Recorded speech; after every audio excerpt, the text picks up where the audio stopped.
Daily Trust News Center. This is the News Hour.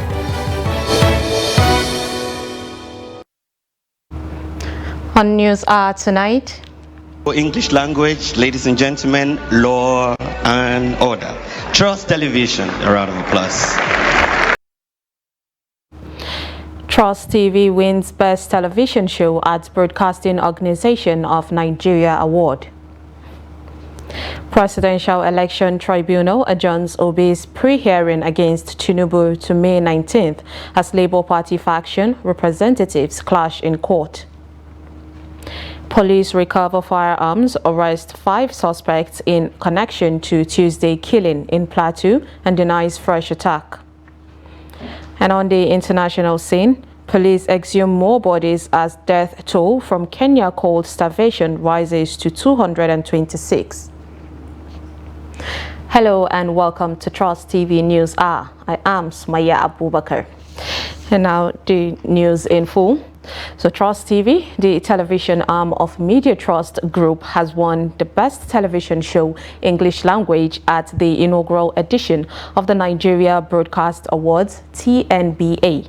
Law and Order, a weekly program, edged out Channels Television's Politics Today and Arise TV morning show to win the category at the event which held in Lagos on Wednesday.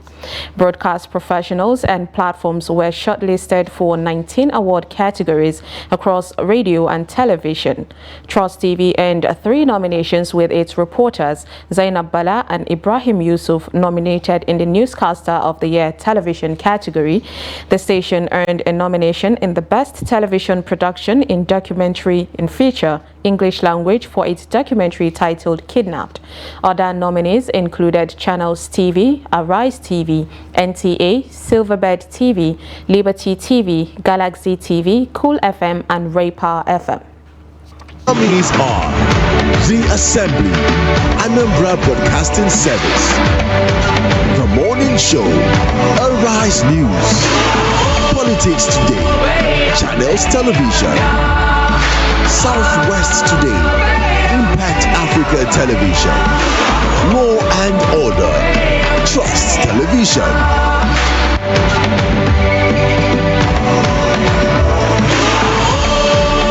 The winner of the Best Television Show English Language, ladies and gentlemen, Law and Order. Trust Television, a round of applause.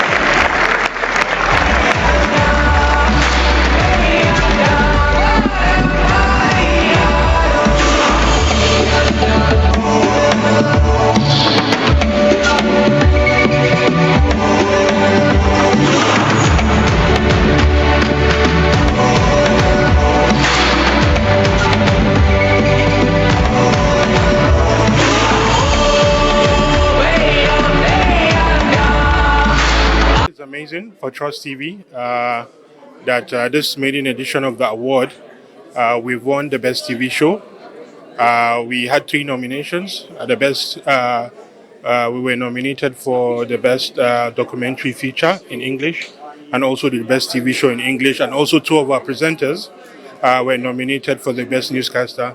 But unfortunately, we lost in the other 2, but we won in the Best TV Show. Considering the caliber of nominations that we had this year, we're quite optimistic. This is our 2nd year of operations. So this is a great win for Trust TV, and we hope that we continue to do better. We're a news and documentary channel, and we've won awards in the past, and this is a statement to the broadcast industry that Trust TV is here, and we hope to do much better next time, and we'll continue to grow from where we have been. Congratulations to us there. Now, Trust TV is available on channel 164 on Star Times and also broadcast on Najcomsat, Arabsat Bado 7, Lumex World TV, Free TV, Morplex 715, Avo TV, and streams live across all social media platforms. The Presidential Election Petition Tribunal sitting in Abuja on Wednesday adjourned to Friday, May 19th for continuation of pre-hearing in the petition by the presidential candidate of the Labour Party, Peter Obi, against the President-elect Bola Tinubu. The LP National Chairman, Julius Abure, and the party's factional chairman, Lamidi Apapa, were both present in the court. The report. The tribunal had last week adjourned the pre-hearing session. on Obi and the Labour Party's petition till May 17th at the instance of the petitioners.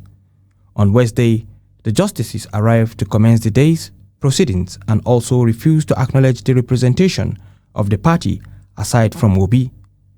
A mild drama, however, ensued between the two camps of the Labour Party on which group should be in court.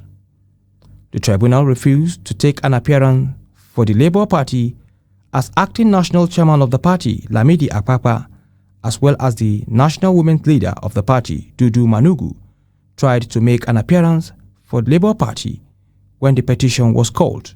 Are you okay? No, we are here to represent you. You have to be simple. The way you approach it, are you here to represent? I know him. No, nobody knows you. Don't say that. Nobody knows you. Nobody knows you. Who are you too? Nobody knows you, sir. So why are you telling me? Why are you saying? Don't try. Don't ever try and touch me. If you dare try and touch me.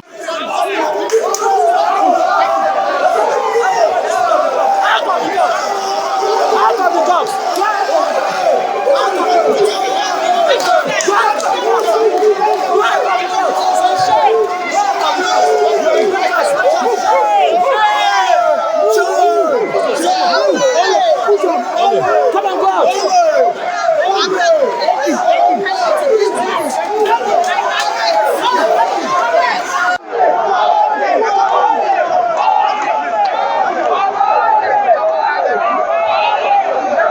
Justice Aruna Tsamani noted that if two persons are making an appearance for the party, they will not be put on record. The Labour Party, LP, has accused a breakaway group of the party led by acting national chairman Lamidi Apapa of approaching a court in Kano State to seek the nullification of the party's recent electoral victories. The LP's acting national publicity secretary, Obiora Ifo, raised the alarm in a statement on Wednesday. The party spokesman alleged that as a presidential election petitions tribunal was sitting in Abuja on Wednesday, the suspended national legal advisor and Apapa supporter Samuel Akingbade clandestinely sneaked out into Kano State.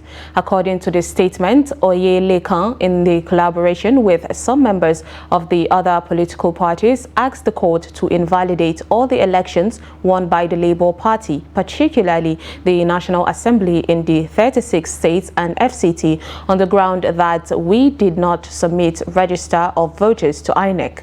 Ifo went on to ask the judiciary and all law enforcement agencies, including the Police and Department of State Services, DSS, to note that Akingbade and loyalists of Apapa's had ceased to represent the party.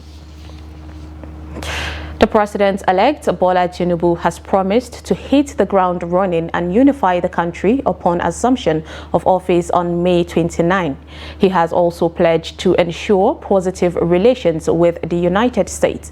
A statement by Tinubu's spokesperson Tunde Rahman said that the incoming Nigeria leader gave the assurance during a telephone conversation on Tuesday with the U.S. Secretary of State Antony Blinken. The president-elect said among his immediate priorities would be to deliver institutional reform and development programs to deepen democratic institutions and bring help to poor Nigerians.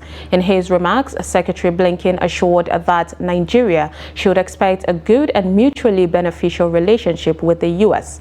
He promised to play his part in bringing a sustained and cordial relationship between the two nations to fruition, saying that a democratic and peaceful Nigeria is important to the United States as it is to Africa. The presidential candidate of the People's Democratic Party, PDP, Atiku Abubakar, on Wednesday expressed bewilderment following U.S. Secretary of State Antony Blinken's call to the president-elect Bola Tinubu. In the call, Blinken is said to have emphasized his continued commitment to further strengthening the U.S.-Nigeria relationship with the incoming administration. However, Atiku, who emerged as the runner-up in the February 25th presidential election, described Tinubu's recognition by the American government officials as a contradiction of the assessment of the U.S. on the vote held 3 months ago. Atiku said, and I quote, "I am in disbelief that Secretary Blinken called Tinubu a contradiction to the publicly stated position of the U.S. on Nigeria's 2023 presidential election." The former vice president tweeted, "This is inconceivable considering that America, as the Bernstein of democracy, is well briefed on the sham election of February 25th.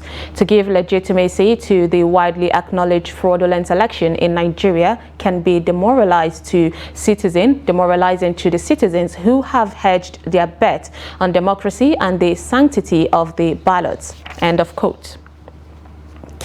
Now, preferred candidates of the All Progressive Congress, APC, for the House of Representatives leadership, Abbas Tajuddin and Benjamin Kalu, insist they remain a formidable team to beat in the race for the 10th National Assembly. The duo, whose selection by the National Working Committee of the ruling party has stirred controversy, said their project tagged Joint Tax is anchored on the need to make the Green Chamber people-centered. Trust TV's Shafiu Suleiman reports. There is growing resistance to the choice of the All Progressives Congress National Working Committee for the leadership of the House of Representatives. Aggrieved aspirants in the race for House leadership and other party chieftains have continued with plans to clinch the coveted seat despite the arrangement. However, the persons at the center of it all, Representatives Tajuddin Abbas and Benjamin Kalu, have been reaching out to stakeholders to market what they called a joint task for a robust 10th session of the lower legislative chamber. It is a coloration of various political parties coming together to approach issues affecting Nigerians from their different political ideologies and philosophies. Because to provide solution to the hydra-headed needs of Nigerians, you need to have at all times a periscopic look on issues, policy direction, legislative policy interventions should have a coloration that is not just tied down to one political ideology. Abbas Tajuddin and Benjamin Kalu, who are ranking members of the House of Representatives, insist that their choice by the leadership of the APC is not in error, as they possess the needed competence and exposure to steer the ship of the Green Chamber. Though we are three arms of government, we are one government. So in joint tax, we join hands with the executive, we join hands with the judiciary to build a better nation. But that is not underestimating or ignoring the principles of checks and balances, as well as the expectation of the doctrines of separation of power in doing what we have pledged to do through joint attacks. The borderlines of the mandates of each arm of government must be respected. The APC leadership and the president-elect are currently working to manage the fallout of the current National Assembly zoning arrangement. But aggrieved aspirants are insisting on a new deal, and it is not clear if efforts to douse the tension generated by the NWC's decision will be successful. Shafiu Suleiman, Trust TV News, Abuja. In anticipation of the upcoming inauguration of the 10th National Assembly in June, Minister of Women Affairs Pauline Tallen is pushing for the election of a female lawmaker as the Deputy Speaker of the House of Representatives. During her address at the launch of the 50-50 Women Advocacy Group by Women Aid Collective, WACO, in Abuja on Tuesday, Minister Tallen expressed her concern over the continued discrimination and bias faced by women in the various various aspects of their lives, including the workplace and the political sphere. Highlighting the significance of women-led advocacy and its role in shaping society, the minister acknowledged Nigerian women's unwavering commitment to advocating for social change, fighting for their rights and giving voice to the silenced. The executive director of WACO, Professor Joy Ngozi Ezelu, also addressed the gathering, explaining that the 50-50 project aims to enhance women's capabilities and equip them with the necessary knowledge and skills to champion their cause at the community and state levels. As the scramble for National Assembly leadership intensifies ahead of the inauguration of the 10th session, Nigerians are divided over the impact of the struggle on their corporate existence. Trust TV's Shafiu Suleiman, who spoke with a cross-section of Abuja residents, reports that the respondents also expressed mixed feelings over the controversy surrounding zoning of principal offices in the National Assembly. The report. Scramble for leadership of the two chambers of the National Assembly, Senate and House of Representatives, is currently at the boiling point. The National Working Committee of ruling APC, which constitutes majority of lawmakers at the chambers, had settled for Senators Godwill Akpabio and Barau Jibrin and Representatives Abbas Tajuddin and Ben Kalu tickets.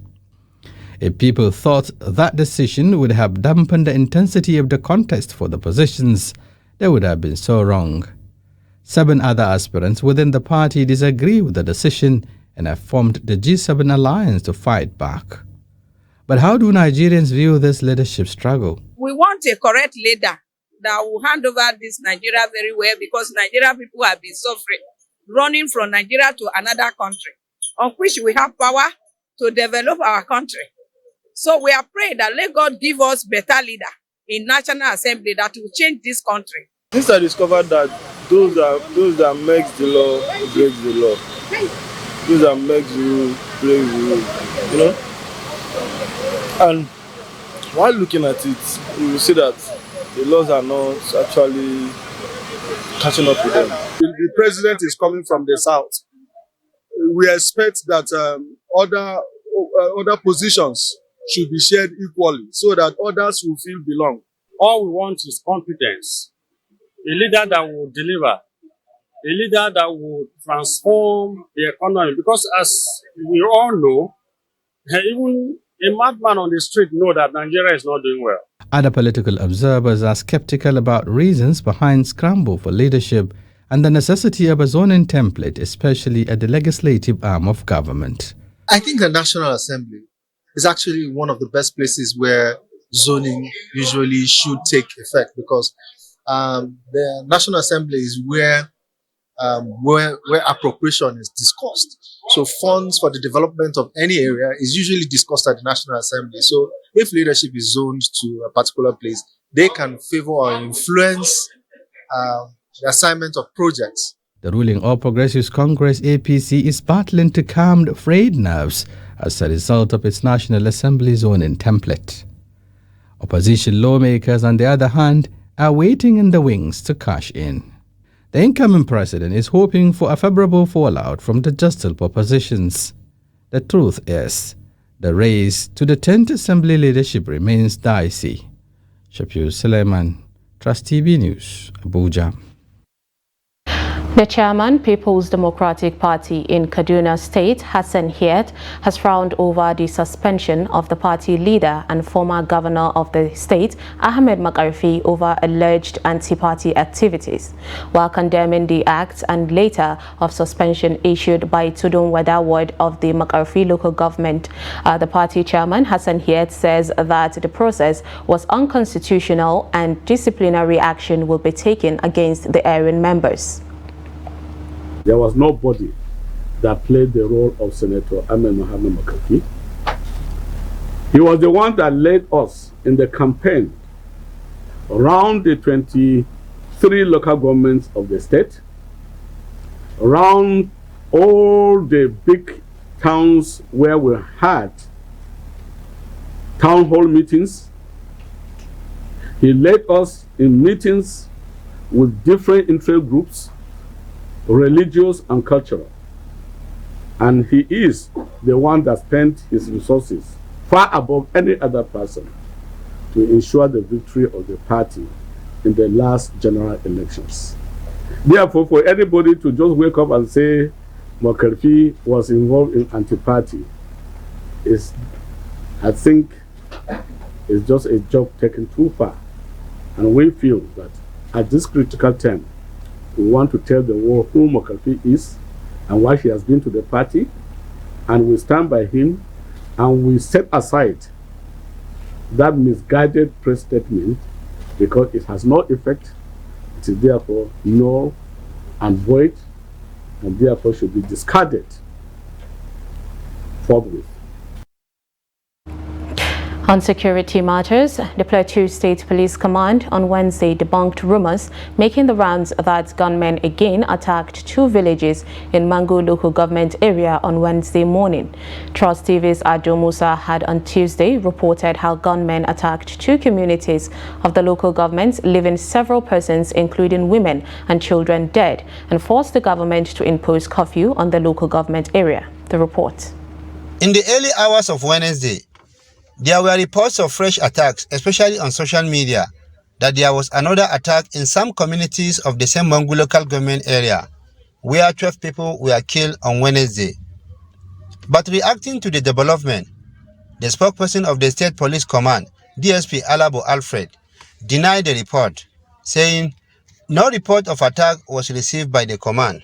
As at this time, the command have not received any additional information that some communities were attacked, but I can tell you from my own standpoint, I received calls from different persons from the same Mangu local government who, due to what has happened within that particular area, are scared of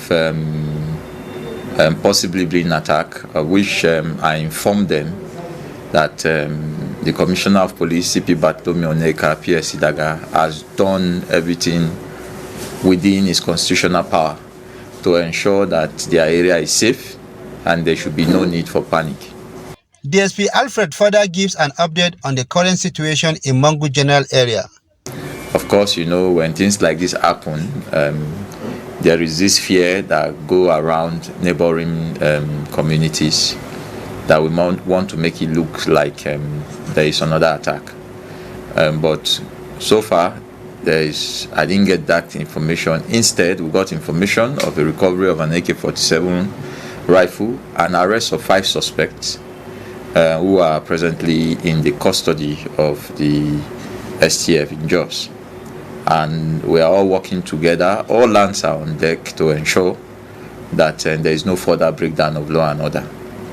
So we like to tell rumor mongers to please verify their information before they spread it and wait for us. We will give official statements as regards events. Although the police is yet to give the casualty figure from the incident, the National President Mogavul Development Association, Joseph Gwankat, while speaking to journalists, said the death toll from the Tuesday's attack has risen to 85 as search for missing persons continues in the affected communities. However, following the deployment of security personnel to the affected areas, heads of security agencies and Deputy Governor of the state, Sonny Theoden, had visited the affected communities to sympathize with the families of the victims. Ado Musa, Trust TV News, Jos. Activities of social miscreants in Katsina, locally known as Kaurayi, have been creating worry and anxiety among residents. For over a decade, the Kaurayi groups have been unleashing reign of terror, killing and dispossessing unsuspected residents of their belongings. In recent weeks, some suspected members of the Kaurayi groups have been snatching phones and robbing residents of Katsina City. Abdullahi Yamadi has details of the report. The activities of Kaurayi have worsened in recent times, recording their attacks, wounding and killing their victims, especially within the metropolitan area, without fear of any consequences. The most worrisome is the increasing involvement of young children into the heinous crime, robbing people, raping women in broad daylight or in the early hours of the night. Even recently, Katsina State Police Command had paraded 72 suspected members of the Kauraya groups arrested from various locations across the state. This may be the reason Governor Aminu Masari constituted a committee with a mandate of bringing the activities of the elements to an end. The committee has been doing very well. We are able to reduce to a large extent the activities of these miscreants, especially drug abuse, and this youth that used to attack people, dispossess them of their belongings, especially handsets and what have you. So you can see, based on the outing and the array of achievements outlined, we should be grateful to God. That's why we came to brief His Royal Highness and seek for His blessing. The Anti-Kauraya Committee is engaging all stakeholders to make their inputs on the best ways to arrest the monster without recording much casualty in the process. This same committee had successfully checked the activities of Kauraya during Salah festivities, leading to the arrest of killers of the mother of DPO Damusa, apprehended large quantity of illicit drugs, among many other successes. The above Katsina Abdulmumini Kabaru Usman attributed the menace to lack of proper prosecution of criminal elements, as well as abandoning traditional norms and values and decay in moral values. We have allowed our values to deteriorate because of some selfish reasons or interest. Issues like this can be checked through payment of levies and taxes. Our traditional system has taken care of everything, but it was neglected. The earlier we revert to it, the better. The committee is partnering with Dahiru Usman Bauchi Foundation in Katsina to rehabilitate drugs addicts and reintegration into the productive society. Observers are, however, blaming the growing menace to the negative conduct of some selfish politicians who often use and dump thugs to the detriment of the society. Abdullahi Ismayamadi, Trust Television News, Katsina. President Muhammadu Buhari on Wednesday expressed condolences on the loss of lives of 2 United States Embassy officials and 2 Nigerian policemen accompanying them following an attack by gunmen in Ogbaru local government area of Anambra State. The president's condolence message was contained in a statement on Wednesday by his senior special assistant Garba Shehu. He equally noted that he has been briefed about the tragic killing of several persons in district of Mangu local government area of Plateau State, as well as that of several villages in Adaka village in Makodi local government area and in Ijaha community of Apa local government area of Benue State. The president said he is deeply pained to learn about these gruesome deaths. He also expressed sincere condolences to the families of the victim. Meanwhile, the United States government has said that no American citizen was affected in a Tuesday attack on its consulate staff convoy along Atani Osamale Road in Anambra State. The U.S. National Security Council spokesperson John Kirby made the clarification on Wednesday. The spokesman for the Anambra State Police Command, Tobechukwu Ikenga, also said no U.S. citizen was in the convoy, though 4 persons were killed in the attack. The hoodlums murdered 2 of the PMF operatives and 2 staff of the consulate and set their bodies and vehicles ablaze. Also, the attackers on site, citing the responding joint security forces, abducted 2 police operatives, the driver of the second vehicle, and took to their heels. No U.S. citizen was in the convoy, and the incident is the latest in a series of attacks in Anambra. You're watching News Hour on Trust TV. Coming up, we'll take a look at challenges facing Benue fruit sellers. Details on this and more after the break. Stay with us. the launching and presentation of 2 new books, State of Repair, How Muhammadu Buhari Tried to Change Nigeria for Good by Anthony Goldman, and The Legacy of Muhammadu Buhari by Senator Abu Ibrahim, is scheduled as follows. Venue, State House Conference Center, Aso Rock Villa. Date, Friday, 19th May 2023. Time, 9:30 a.m. Special guest of honor, President Commander-in-Chief Muhammadu Buhari.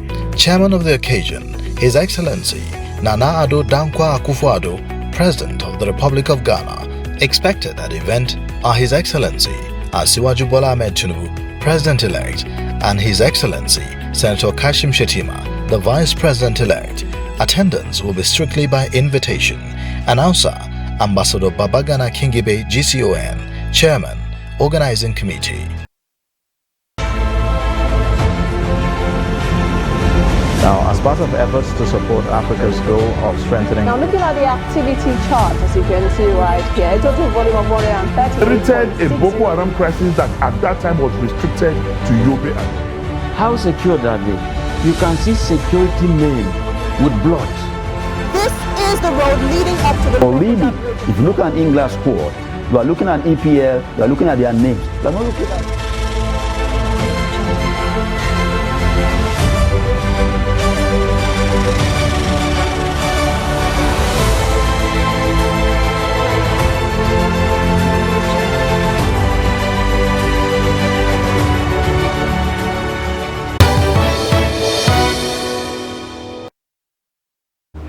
Welcome back. If you're just joining us, this is News Hour on Trust TV, and here is a recap of our top stories.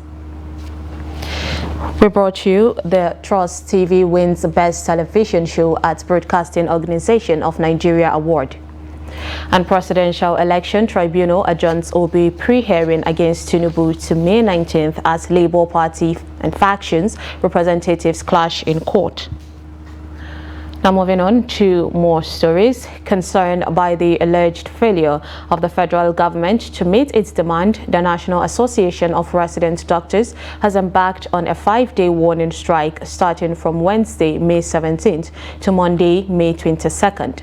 The National Executive Council, NEC of the association, which gave the mandate of the association in a warning of the mandate of the association to proceed on a warning, had earlier issued a 2-week ultimatum on April 29, 2023 to the federal government to commence implementation of all pending agreements.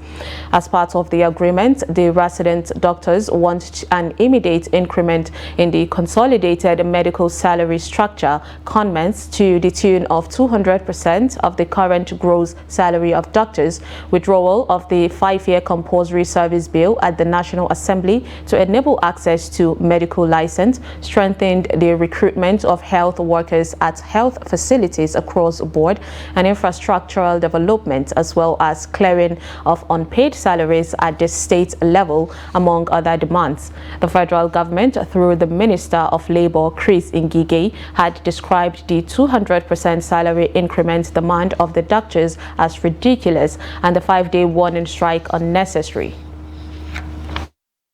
Priority, and I want to say that if you recall, we've not gone on strike for close to 3 years now, and I think our members have exercised some patience. That's what they feel. They have been patient enough with this government, trying to see whether many of these challenges can be resolved without having to go on strike. And in fact, they are believing that maybe that was a mistake, because for these 3 years, these things have not been addressed. And that is what has brought us to this unfortunate end. And people have to know that the warning strike was a compromise decision. We had the option of going on indefinite strike, but we considered Nigerians who incidentally will feel this fight is for them, because they are the ones accessing this facility. They are seeing that it is becoming increasingly more difficult to access healthcare, to see your doctors, to see the nurses, because nobody, many people have left. You now have one doctor doing the work of many. In our accident and emergency department all over the country, where you need to have 10 doctors, you have 1. And of course, people are dying from this. So we want the government to address this challenge. They should improve on the condition of service so that our doctors will stay here. So this warning strike is for 5 days. And after the 5 days, the members have said that we have to come back and review. And if no progress has been made, nobody should blame NAD if we end up with an indefinite strike. The federal government says about 162,060 hypertension cases were diagnosed as at April 18, 2023, under the National Hypertension Control Initiative.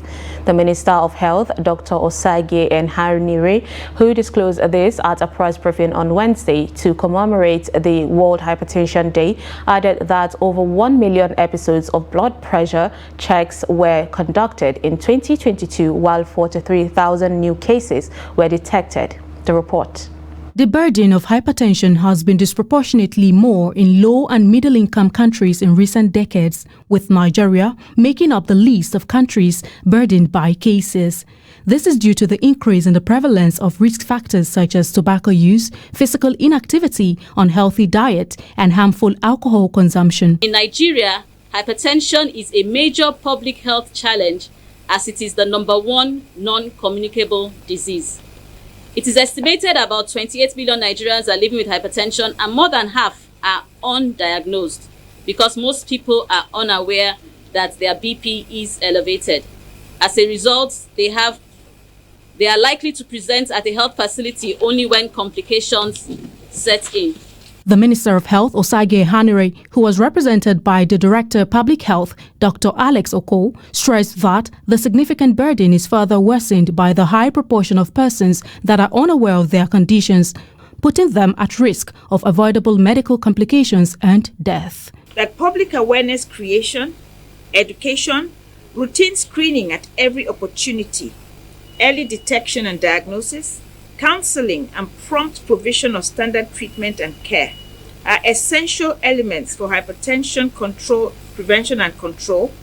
Otherwise, hypertension can lead to fatal complications such as heart disease, heart failure, stroke, blindness, chronic kidney failure, and dementia. As part of efforts to curb its prevalence, in 2019, the Federal Ministry of Health, in collaboration with the National Primary Healthcare Development Agency, the World Health Organization Country Office, and Resolve to Save Lives, launched the National Hypertension Control Initiative with the main objective of strengthening public health centers to provide hypertension services such as awareness creation, education, screening, early detection, quality treatment, care and support, including referral.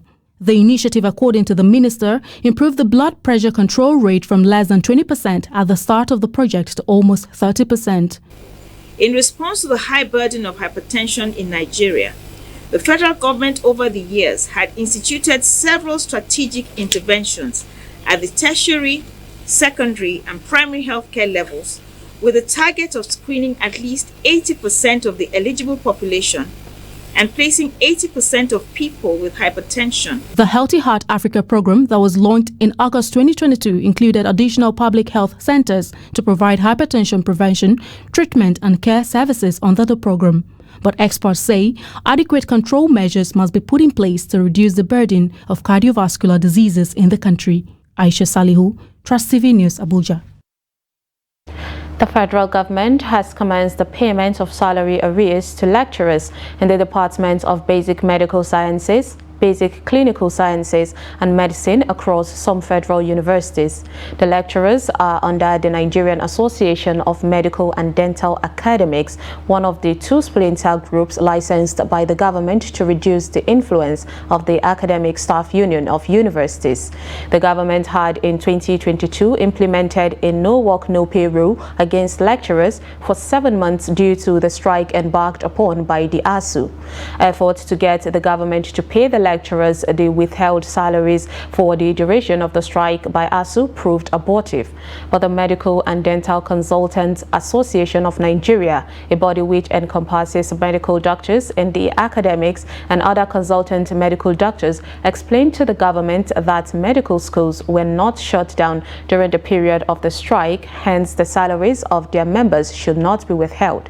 A source from the Nnamdi Azikiwe University confirmed that medical lecturers have been paid their withheld salaries. The tanker drivers have blocked the Minna-Bida road to protest alleged police brutality.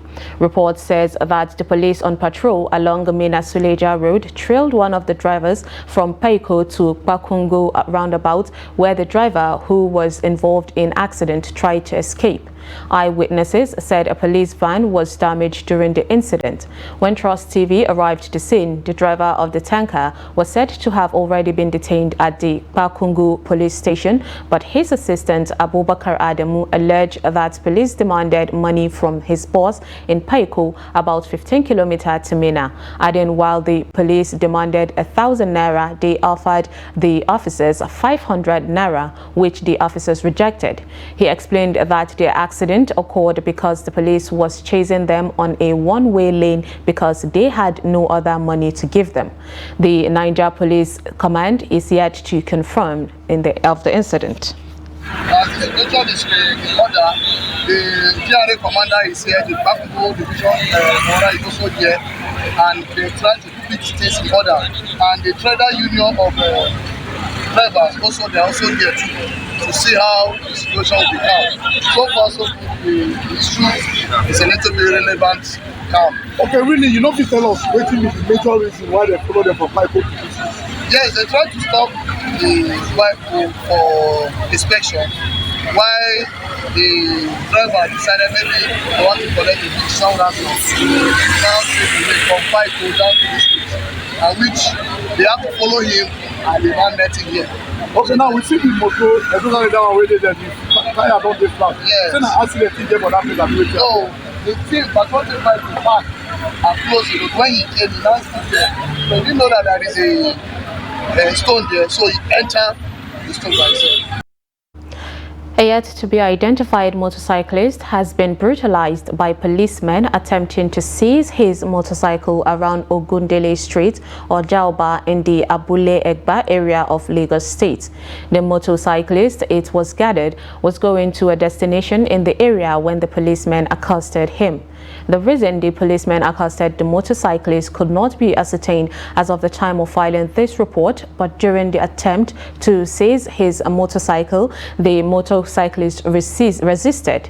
Angered by the action of the motorcyclist, the three policemen were seen in a 45-second video clip recorded by an eyewitness descending on the motorcyclist in a bid to seize the motorcycle. In the video clip posted on Wednesday by a Twitter handle at Agrinas, one of the policemen was seen using a stick to beat the motorcyclist who was bent on recovering his motorcycle from them. Blood was seen gushing out of the head of the motorcyclist while the three policemen fled the scene of the incident with the motorcycle. The Lagos State Police Command has arraigned a resident, Olufunmilayo Brioluwa, for assaulting a police officer. The command spokesperson, Benjamin Hundeyin, disclosed this in a Twitter post on Tuesday. According to Hundeyin, Briolua assaulted the police officer at the Ogumbo area of the state. She was remanded at the Kirikiri Correctional Facility till June 6th, when the case comes up again in court. This is coming after Afrobeat singer Seun Kuti was arrested and taken to a magistrate's court in Yaba for a similar offense. The court granted Kuti bail on Tuesday, and he is expected to meet his bail conditions within 48 hours. Benue State, also known as the food basket of the nation, is reputed for cultivating fruits such as mangoes, oranges, pineapple, watermelon and pears, amongst others, on a large scale. Now, despite the abundance of fruits in the state, it has no fruit juice processing company, a situation that leaves most fruits that are not sold or consumed within a short period to get damaged. Jamie Atzande was at the popular railway fruits market in Makurdi, from where he files in this report on the plight of some fruit sellers. The report. Traders at this market feel the government is not doing enough to help ordinary people like fruit farmers in the state, as they are yet to feel the presence of any government in the market. Mango, as you see, that is a very good business. Our challenge where we say we suffer for this place, we never get person where we come. You see at this market, the market gets small. And you see, we never get, if if we can get government wey go come help us. Like say we get company wey go help us dey do like fruit juice. Wey go help us like this, wey go dey do fruit juice ba. See as our mango dey rot ba. Is it good? And we get our government wey go help us. Some of the traders said with rising transportation costs, the fruit business has become quite challenging in recent times. They appeal for intervention from the authorities. Stay along in this market past 5 years, so that as we do this business before, the business is good like that. So as the transportation is too much now. Only things the people where they get this money inside this business is people where get motor, because the motor they take all the money. That is, and now like this, especially if you buy the watermelon, some spot is lost men from inside the business, and you will buy some not right, and sometimes you will buy and make people rush buy. So that is how the business they no be every time they get. Sometimes you will do loss, sometimes you will do get that. Many are of the opinion that if the government cannot provide storage facilities or establish a processing plant to cater for the large harvest from people in the fruit value chain, it can at least assist through policies and incentives for the traders. If the government can improve and strategize on way of collecting tax so that it will no longer be multiple taxation, it will also encourage the sector. And they need support to build their own factories, their processing units, their machines that can help them in processing and adding value to some of the things that they do. The traders are unhappy that most of the fruits at the market are wasting due to lack of patronage and the absence of processing plants in Benue State. Although it is argued that government has no business in business, it can, through the right policies, support and encourage individuals to invest in that sector. This will go a long way in curtailing the volume of wastages incurred annually.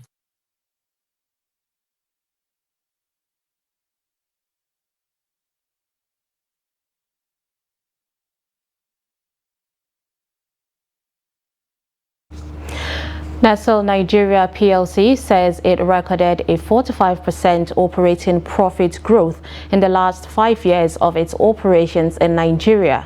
The company also said it recorded a 22% increase in operating profits between 2021 to 2022.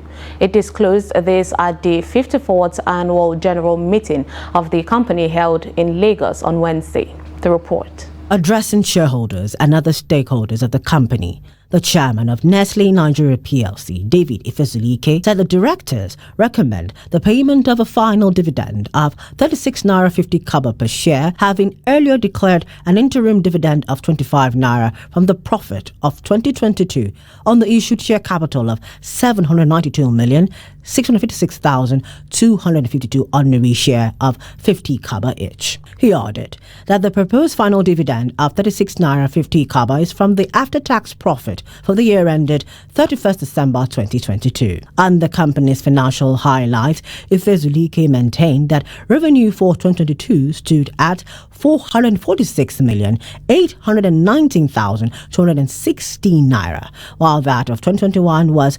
351,822,329 naira, representing a 27% increase. He added that declared dividends stood at 40,029,141 naira for 2022, while that of 2021 was 47,955,703 naira. On the issue share capital, 2022 accounted for 396,328, while 2021 had 396,328, increase, decrease 0%. We will think about the interest of the consumer from the safety aspect and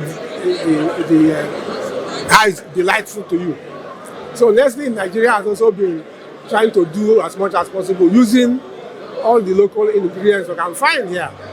Okay, we've changed from using wheat to using a lot of maize and getting local protein from soya, and we changed from using barley malt to using sorghum malt. We changed from using butter oil to using local palm oil, refined though. And this we do by trying to look how to train the people who are providing and supplying us the local ingredients as well. Profit before income tax increasing from 61,875,342 for 2021 to 71,109,371 for 2022. Shareholders are positive that the company will remain afloat in the years to come. The youths are okay. Nation is moving forward. Crime will be less. Good things will come in. The country will develop. I can see the scholarships you're giving for the youth. I can see the employment that you have done for the youth. Mr. Chairman, I commend you. It's a very big feat on the role that you have played in the youth. Nestle Nigeria is one of the largest food companies in Africa and has over its 61 years of existence been delighting consumers across Nigeria by consistently delivering high-quality, nutritious food. Now let's join Chiamaka Warfo for the business news.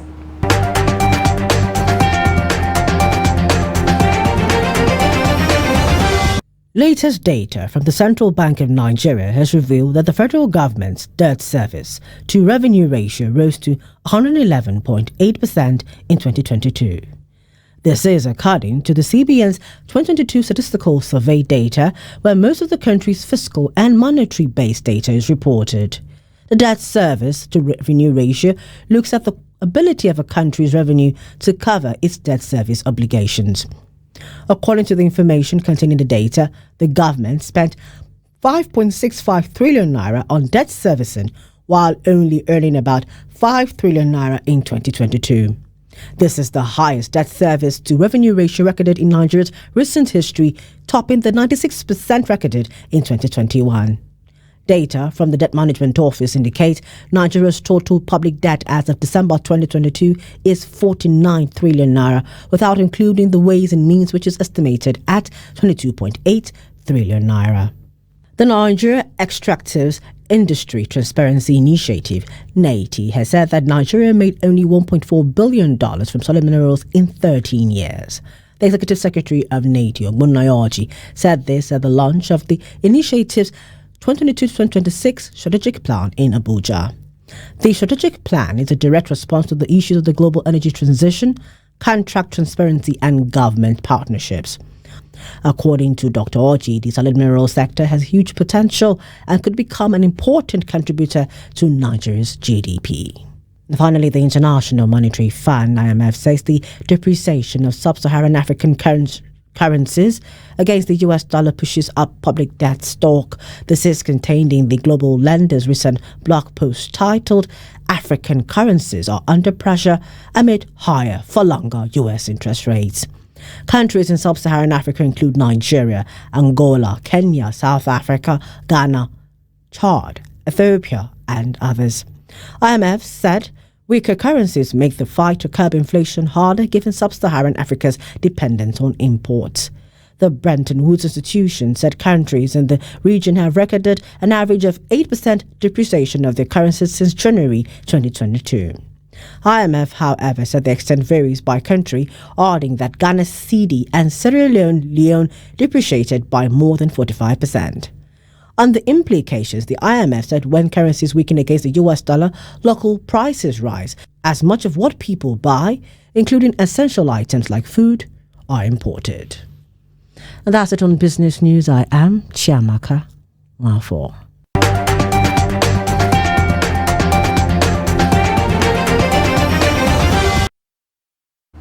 Thank you, Chiamaka Warfo, for that report. And now moving to the foreign scene. The death toll in the probe into a Kenyan cult suspected of urging followers to starve themselves to death rose to 226 on Wednesday after 15 more bodies were found, the authorities said. Investigators are searching the forest hideout of a group called the Good News International Church, located near the Indian Ocean town of Malindi. Its founder, Paul Nthenge Mackenzie, a taxi driver turned preacher, is accused of inciting followers to fast to death to meet Jesus. Regional Commissioner Rhoda Onyancha said following Wednesday's exercise, 14 bodies were exhumed and one was found in the forest. Another person was found alive by emergency teams, she said. So far, 112 autopsies have been carried out, most of which show that the individual died of hunger, investigations say. Others, including children, show signs of having been strangled, beaten, or suffocated. A sad one there. Now let's join Adeni Ajishafe for sports news.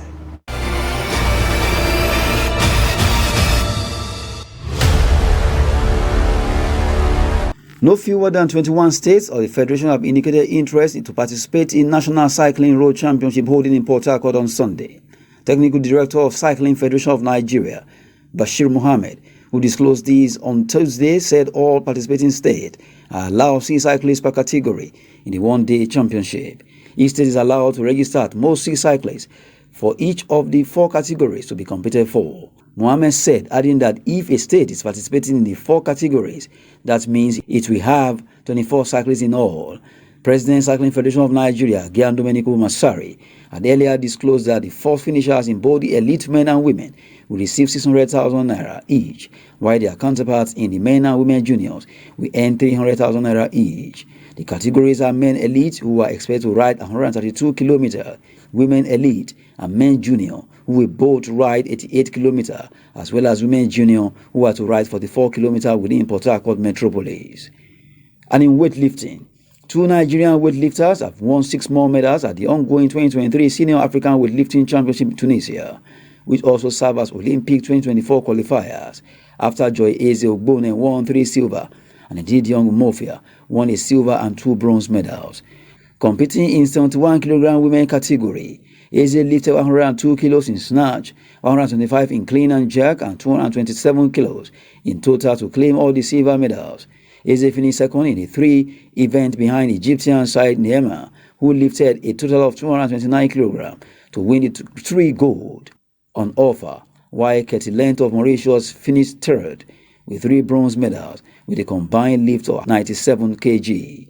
Edidion Gumofia won silver in 73 kilogram men's snatch and 2 bronze medals in the clean and jerk. Nigeria so far won a total of 12 medals comprising of 3 gold, 7 silver and 2 bronze at the ongoing Senior African Weightlifting Championship in Tunisia with 4 weightlifters. That's Sport News. I'm Adeni Ajishafe.